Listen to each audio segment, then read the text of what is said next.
ખેડૂત મિત્રો નમસ્કાર, જય કિસાન, જય ભારત. આંદોલનના સ્થળ પર શું સ્થિતિ છે? સરકાર અને ખેડૂતો આ બંને પક્ષોની વચ્ચે અત્યારે જે મેદાન છે એ મેદાન પર શું ગતિવિધિઓ ચાલી રહી છે એના સંબંધી આપણે થોડી ચર્ચા આજે કરશું. મિત્રો, વીતેલા 2 દિવસ દરમિયાન આંદોલનકારી ખેડૂતોની મોટાભાગની કામગીરી સ્થગિત છે. કોઈ પણ પ્રકારના નવા ઉપદ્રવના સમાચાર એકેય પક્ષ તરફથી નથી અને એનું જે કારણ છે એ છે એક ખેડૂતનું મૃત્યુ. આંદોલન સ્થળે શુભકરણસિંહ નામના જે ખેડૂતનું મૃત્યુ થયું છે એ ખેડૂતના મૃત્યુ પછી આખા આંદોલનનો માહોલ બદલી ગયો છે. ખેડૂતો પોતાના આંદોલનની ગતિવિધિઓ હવે પછી કેવા રૂપમાં શરૂ કરવી એના ઉપર ગંભીરતાથી વિચારી રહ્યું છે અને સરકાર પણ હવે કેવી રીતે રજૂ થવું એના મુદ્દે પણ ક્યારેક ઝડપથી નિર્ણયો લઈ લે છે અને ક્યારેક લીધેલા નિર્ણયો ઝડપથી પાછા ખેંચે છે.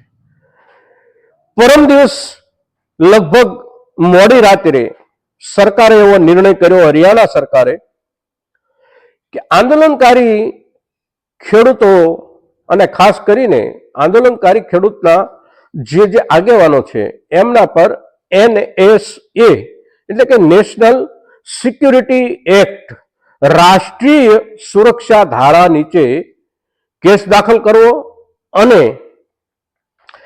એ પ્રમાણે એમની સામે કાનૂની કાર્યવાહી કરવી. હવે NSA જે છે નેશનલ સિક્યોરિટી એક્ટ, એને આપણે લગભગ રાષ્ટ્રદ્રોહના કાયદાની સાથે સરખાવી શકીએ, અગર તો રાષ્ટ્રદ્રોહના કાયદાનો જ એક ભાગ ગણી શકીએ.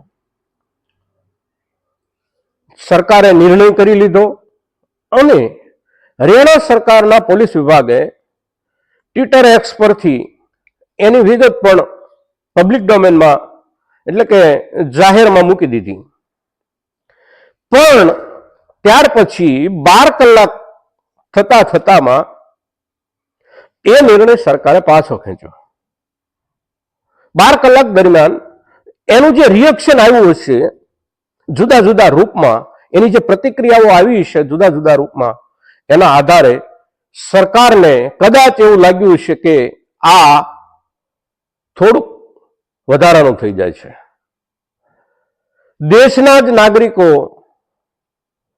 જ્યારે સરકાર સામે પોતાનો મુદ્દો લઈને આવે છે ત્યારે એમને સીધે સીધા NSA અંતર્ગત લાવીને મૂકી દેવા આ સરકાર તરીકેની સત્તાનો દુરુપયોગ ગણાશે, સત્તા તરીકેની સત્તાનો દુરુપયોગ કહેવાશે અને એ જ ધોરણે આનું મૂલ્યાંકન થશે અને એ જે મૂલ્યાંકન થાય એની આંતરરાષ્ટ્રીય અસર બહુ મોટી થવાની હોય છે અને એ આંતરરાષ્ટ્રીય અસર સરકારની પ્રતિષ્ઠા, સરકારની શાખ અને એના આધારે સરકારની મનોવૃત્તિ નક્કી કરવામાં બહુ અગત્યનો ભાગ ભજવતી હોય છે અને સરકારે આ મુદ્દાને ધ્યાનમાં લઈ અને એ નિર્ણય પાછો ખેંચ્યો છે.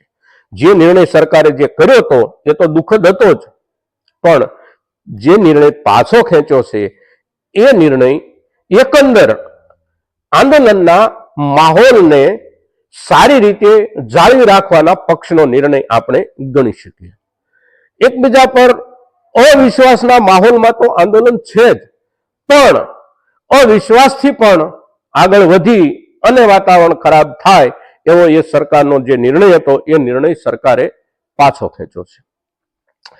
હજુ સુધી કોઈ વિશેષ આક્રમક રૂપમાં આંદોલનને પહોંચાડવાનો ખેડૂત આંદોલનકારી આગેવાનોનો કોઈ નિર્ણય ગઈકાલે રાત્રિ સુધી મોડી રાત સુધીનો નથી અને એના કારણે માહોલ બગડવાની આજે પણ એવી કોઈ શક્યતા નથી. પણ આના આ પ્રમાણે માહોલ નહીં બગડવાના કેટલા દિવસો ચાલી શકે? મહત્તમ 1, 2 કે 5 દિવસ માહોલ ન બગડે એવું બને, પણ કોઈને કોઈ નવી દુર્ઘટના બને એટલે ફરી વખત માહોલ બગડવાના ક્ષેત્રમાં આંદોલન દાખલ થઈ જાય મિત્રો. પણ ઝડપથી આનો જે ઉકેલ આવવો જોઈએ એ ઉકેલ લાવવાની દિશામાં સરકારનો કોઈ પ્રયાસ આપણને દેખાતો નથી. ખેડૂત આગેવાનો સાથે ચર્ચા કરી અને નિર્ણાયક રૂપમાં ચર્ચા થાય એવો કોઈ પ્રયાસ સરકાર તરફથી દેખાતો નથી આપણને, અને એના કારણે આંદોલન લાંબુ ચાલવાના સ્પષ્ટ સંકેતો દેખાય છે. અને આંદોલન લાંબુ ચાલવાના સ્પષ્ટ જે સંકેતો દેખાય છે એ સંકેતો આગામી લોકસભાની ચૂંટણીના કાર્યક્રમની જાહેરાત પછી ધીમે ધીમે આ આખો આંદોલનનો જે કાર્યક્રમ છે એ આચારસંહિતા ભંગના દાયરામાં આવી જવાની શક્યતાઓ દેખાય છે. અને આચારસંહિતા ભંગના દાયરામાં કાર્યક્રમ આવે એટલે નવેસરથી નવો માહોલ બગડવાની શરૂઆત થાય. તંત્ર છે એ આચારસંહિતાના અમલનો આગ્રહ રાખે અને આંદોલનકારીઓ પોતાની માંગણીઓના ઉકેલનો આગ્રહ રાખે. પરિણામે જે નવા સંજોગો સર્જાય એ સંજોગો ગંભીર પરિણામ તરફ આંદોલનને લઈ જવાની પૂરેપૂરી શક્યતાઓ ધરાવે છે. પણ સરકાર સમજદારીથી આના પર કોઈને કોઈ મજબૂત નિર્ણય જેટલો ઝડપથી કરી લેશે એટલું ઝડપથી આંદોલન સમાપ્ત થશે અને માત્ર આંદોલનના સ્થળ સાથે નહીં પણ સમગ્ર દેશના માહોલ સાથે જોડાયેલો આ મુદ્દો છે. એટલે એક ખેડૂત તરીકે આપણે સૌએ પણ એવી અપેક્ષા રાખવી જોઈએ કે સરકાર ઝડપથી આનો કોઈ વ્યાજબી અને યોગ્ય ઉકેલ લાવે. મિત્રો, આજના દિવસે 2 દિવસ દરમિયાન આંદોલનના સ્થળ પર જે કંઈ આપણને જાણવા સમજવા મળ્યું છે એની ચર્ચા આપણે અહીંથી કરીએ છીએ. હવે પછીના દિવસોમાં આપણે જે કંઈ માહિતી આપણને મળશે એના આધારે આપણે નવી વાતો કરશું. મિત્રો, આ વિડીયો આપણા ખેડૂતોની સાથે મહત્તમ વહેંચાય એવા આપ સૌના તરફથી પ્રયાસો થાય એવી વિનંતી. જય કિસાન, જય ભારત.